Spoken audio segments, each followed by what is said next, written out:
Sanctus, Sanctus,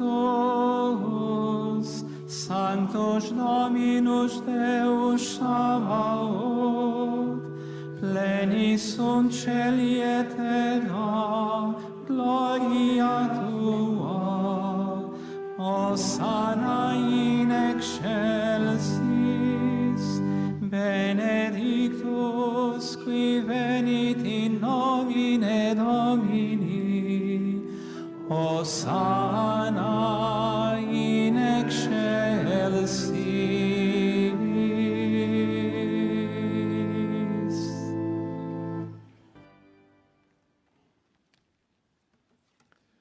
O Senhor esteja convosco.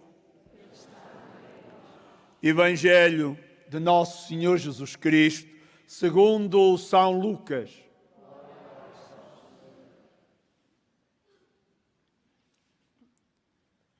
Naquele tempo, Jesus entrou numa sinagoga a um sábado e começou a ensinar.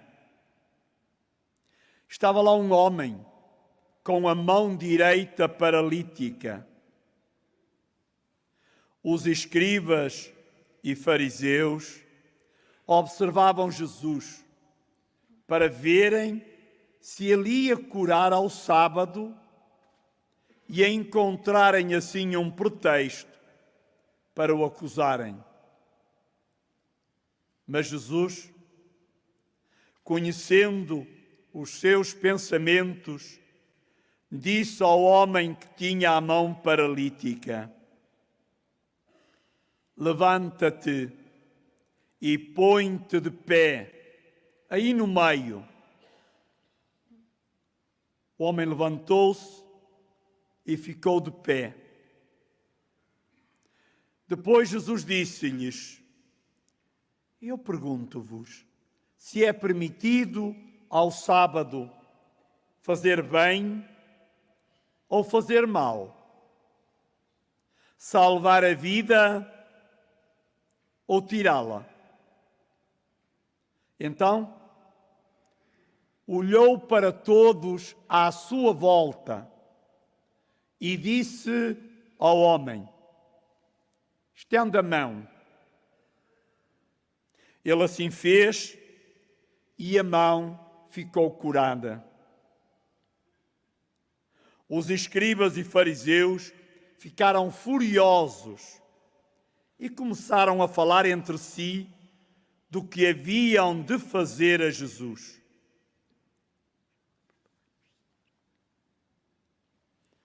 Palavra da salvação.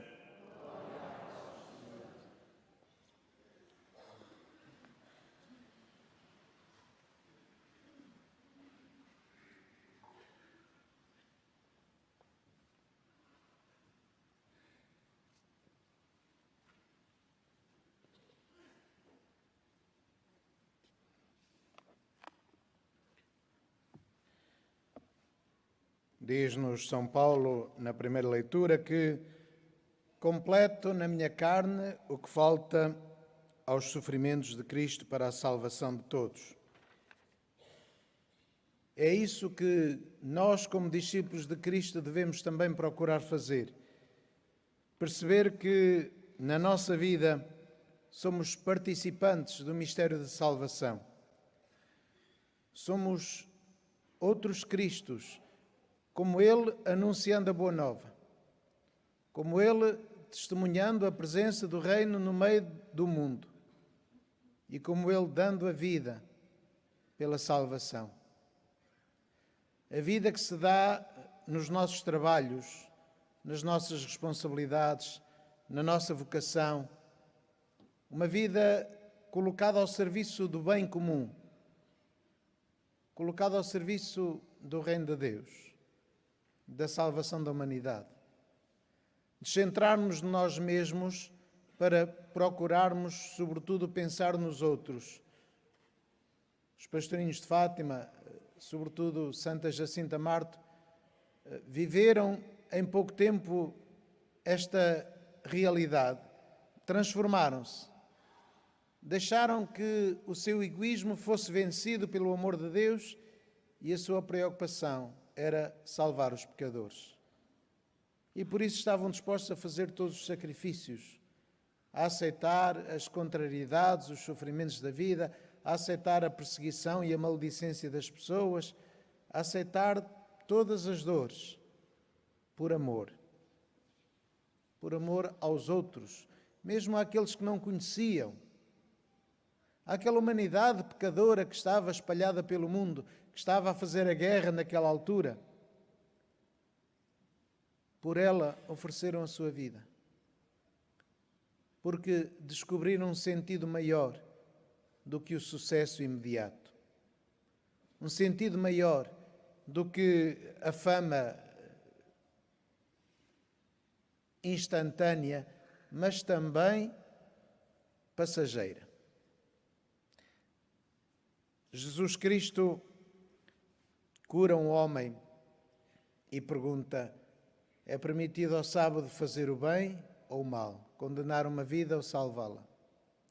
Os judeus tinham leis para tudo e eram muito rigorosos quanto ao sábado. Deus tinha descansado ao sábado e, portanto, ao sábado não se podia fazer nada, não se podia trabalhar, não se podia fazer nada. Mas eles não, com o tempo, perderam o sentido do sábado. Porquê é que não se trabalha ao sábado? Para poder estar com Deus, para poder ir à sinagoga, para poder escutar a palavra de Deus, para poder celebrar a fé, para poder comemorar a aliança que Deus tinha feito com o homem desde os tempos imemoriais, para celebrar de facto esta comunhão com Deus. E é preciso parar da correria do dia a dia para estar com Deus, para louvar o Senhor, para aprender com Ele e para crescermos e nos salvarmos. Ora, com estas regras, tudo isto passou para segundo plano. Tinham de se contar os passos que se davam. Tinha que se fazer isto e tinha que se fazer aquilo. Para não trabalhar, era uma trabalheira. E é isso que Jesus Cristo pergunta. Estou aqui diante deste homem que está doente, que precisa de ser salvo. Então não vou poder salvá-lo? Não vou poder fazer o bem? O que é mais importante? É a pessoa que precisa de salvação ou é as regras que se tornaram tão absolutas que perderam sentido? Isto a nós ajuda-nos a pensar, de facto, naquilo que vale a pena e naquilo que, na finalidade das regras que temos, dos mandamentos, das leis, dos regulamentos. Qual é a sua finalidade? Preservar a comunidade. Uma comunidade feita de pessoas reais e concretas, não é apenas uma ideia, não é apenas um conceito, um Estado, uma nação. Não é um conceito, são pessoas que se juntam não para sobreviver apenas, mas para viver, para crescer. A própria Igreja. A própria Igreja não pode ser apenas uma mera instituição. Não pode ser apenas uma estrutura. A Igreja é a comunidade que tem por missão construir o reino de Deus para a salvação da humanidade, para a salvação de cada pessoa. E tudo aquilo que nós fazemos em Igreja tem de levar à salvação das pessoas. Tem de levar ao bem de cada pessoa e à salvação da sua alma. E, portanto, se aquilo que nós fazemos, em vez de levar à salvação das pessoas, leva à sua condenação, estamos a fazer mal e não devíamos fazê-lo. E, portanto, devemos, em cada dia, pensar como é que eu estou a contribuir para a salvação dos outros. E assim salvar-me a mim mesmo, salvar a minha alma, sim, pelo bem que faço, pela solidariedade que tenho, pela generosidade que coloco nas minhas atitudes e nas minhas ações. Mesmo que seja o meu trabalho e receba o meu salário por fazer esse trabalho. Mas não posso trabalhar apenas pelo salário, isso acaba por ser muito redutor. Tenho de trabalhar também com esta consciência de que estou a contribuir para o bem da humanidade. E por isso, se o trabalho que eu tenho é um trabalho destrutivo, se calhar tenho de procurar outra coisa. Eu não posso trabalhar para destruir, tenho de ser para construir, para criar, para gerar. Deus veio para nos salvar. E é isso que São Paulo diz. Quero que saibais como é grande a luta que sustento por vós e por tantos outros que não me viram pessoalmente. Este trabalho de evangelização. Mas de evangelização para que as pessoas possam, de facto, tornar o mundo melhor. Para que as pessoas possam viver o Evangelho nas suas atitudes concretas, no seu trabalho, na sua família, nos seus vizinhos. Ter esta preocupação de acolher a todos. Vem para o meio. É interessante que Jesus vê este homem com a mão direita paralítica e diz: vem aqui para o meio, põe-te aí de pé. Ou seja, lá por estares paralítico, não quer dizer que não faças parte da comunidade, não tens que ficar à margem, não tens de ficar afastado dos outros, fora do círculo. Não, vem para o meio, tu és importante. Quantos é que nós encontramos hoje que pelas suas fragilidades, pelas suas limitações, são colocados à margem, são ostracizados, são excomungados, porque não são como nós, são diferentes. E Jesus diz-nos não, todo o ser humano é digno de vir para o meio, de estar perto de Deus para ser salvo. Não podemos fechar a porta e dizer, quando tiveres tudo resolvido, então podes entrar. Quando fores perfeito e santo, então podes entrar no nosso clube. Não é assim que se faz. O Papa tem dito isso tantas vezes. Ainda agora, nas Jornadas Mundiais da Juventude, se fartou de falar que a Igreja é para todos, todos, todos. É uma proposta que nós fazemos a todos e, portanto, temos de abrir os braços a todos e depois caminha connosco. Faz caminho connosco. De facto, Jesus apela à conversão e à mudança de vida, mas essa mudança de vida é feita já dentro da Igreja.